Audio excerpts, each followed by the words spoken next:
사람을 그냥 광고판으로 활용하는 거네. 계속 뛰어다니잖아요.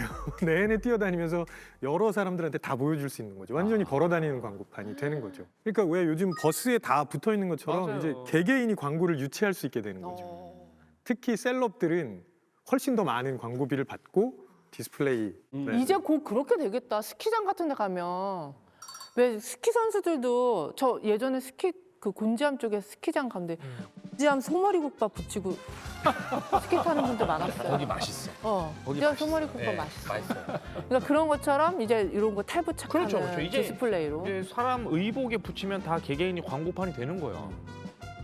아니 저는 제일 궁금한 게 왜 어떻게 이렇게 접고 구부리고 말고 늘리고 할 수 있냐는 거야. 저는 그게 그 늘어나는 거는 어떻게 해요? 네, 종이도 원래 종이는 안 늘어나잖아요. 네. 지금 가지고 계신 대본들이. 근데 걔를 가위질을 조금 하고 나면 이렇게 늘어날 수 있잖아요. 3차원으로 이렇게 늘어날 수 있죠. 그렇죠. 가위질을 하면. 네, 그러면 공간이 생기고 종이가 있는 부분에 디스플레이를 만들고 공간을 늘어나게 한다면은 쭉 늘리면 아까 한라산처럼 불쑥 올라올 수 있겠죠. 그 포장용 그 네, 맞아요, 종이 맞아요. 아, 네, 그런 네. 그런 식으로 이렇게 약간 택배. 축구 골대 같은 개념, 그물로 생각하셔도 되고.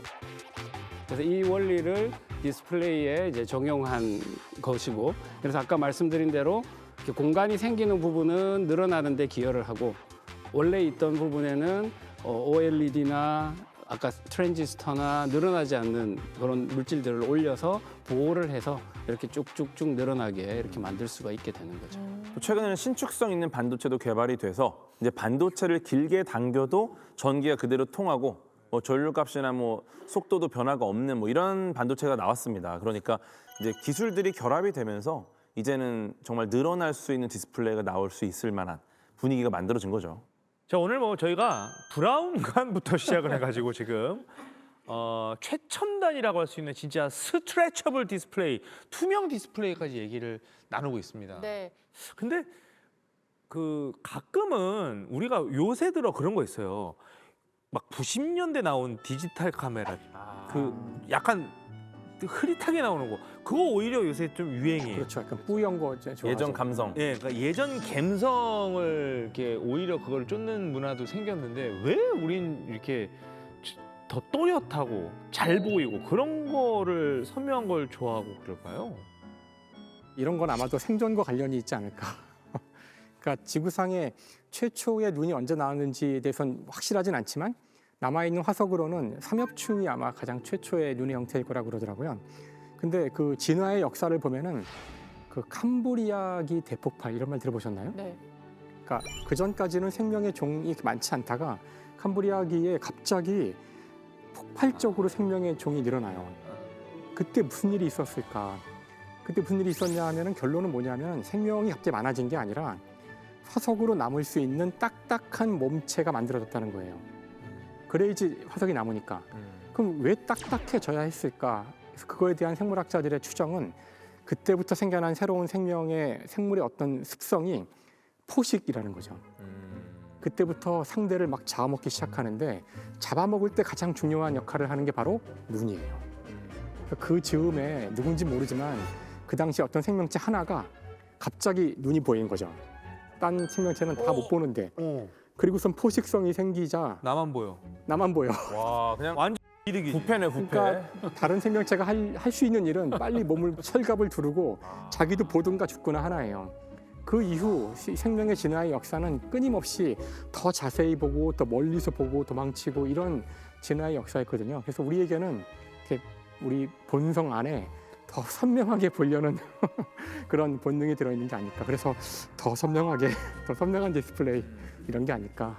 또 디스플레이가 이렇게 발전할 수밖에 없는 게 이미 사람이 너무 선명하게 세상을 보고 있어요. 그래서 그 다른 동물과 비교했을 때 사람의 눈이 해상도가 굉장히 높습니다. 그 해상도를 표현하는 단위가 있는데 그 1도당 사이클이라는 개념이 있어요. 이게 뭐냐면은 그 얼마나 해상도 높은 해상도를 보고 있는가 이걸 표현하는 단위인데 1도당 사이클이 각도 1도 시야 내 흑백의 줄무늬가 과연 몇 개를 구분할 수 있는가 이거거든요. 그래서 예를 들어서 그 손을 딱 뻗어서 엄지손톱을 보면은 이 정도 크기가 한 1도 정도의 크기입니다.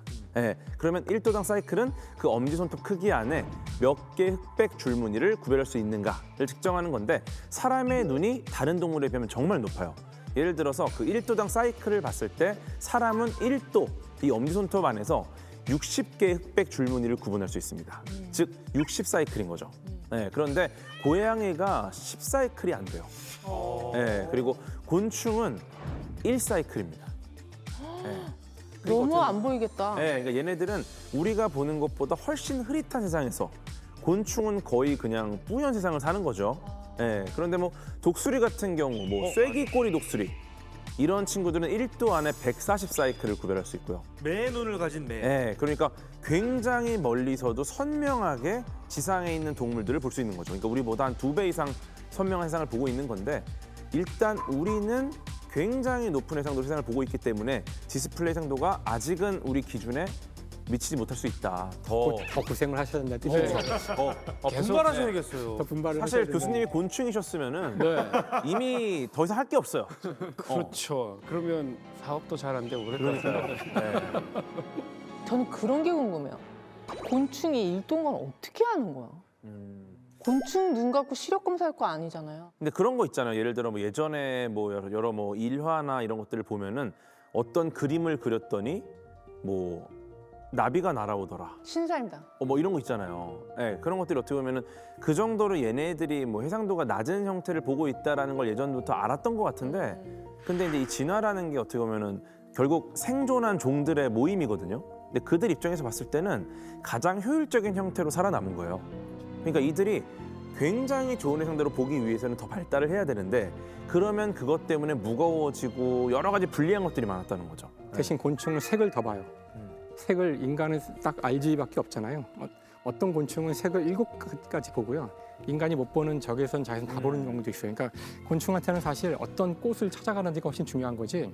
우리처럼 이렇게 자세히 이렇게 아주 촘촘하게 뭔가를 만들거나 이렇게 이런 걸 할 필요는 없다는 뜻이죠. 그러니까 말씀하신 대로 각 생명체는 자기한테 최선으로 적응해서 거기에 최적화되어 있는 거죠. 근데 어쨌든 디스플레이 화질이 점점 더 좋아지고 있는 걸 언제 느끼냐면 백화점 8층에 올라가면 TV에 늘 표범이 서 있어요. 그 표범이 점점 더 진짜 표범처럼 보이고 있어요. 표범 발도 나오게 생긴 거잖아요. 그래서 그쵸, 이제 앞으로. 화면이 쭉 네. 늘어나서 그러니까 이제 저 앞으로 그런 세상이 쭉 나오게 막 보이고 하고. 와. 너무 선명한 것도 좋지만 가끔은 진짜 막 와이프 사진도 너무 뚜렷한 것보다 가끔 흔들리는 와이프가 더 이쁘게 보이고 그럴 때가 있거든요. 조금 위험한데. 말만 네. 골라서 하세요. 그 편집하셔야 되는 거 아니에요? 그러니까 그만큼. 그래서 우리가 너무 피곤해지는 거예요. 그러니까. 너무 자꾸 선명하게만 보여주려고 하니까 네. 아까 말씀하셨던 90년대 감성을 찾는 맞아요. 거예요.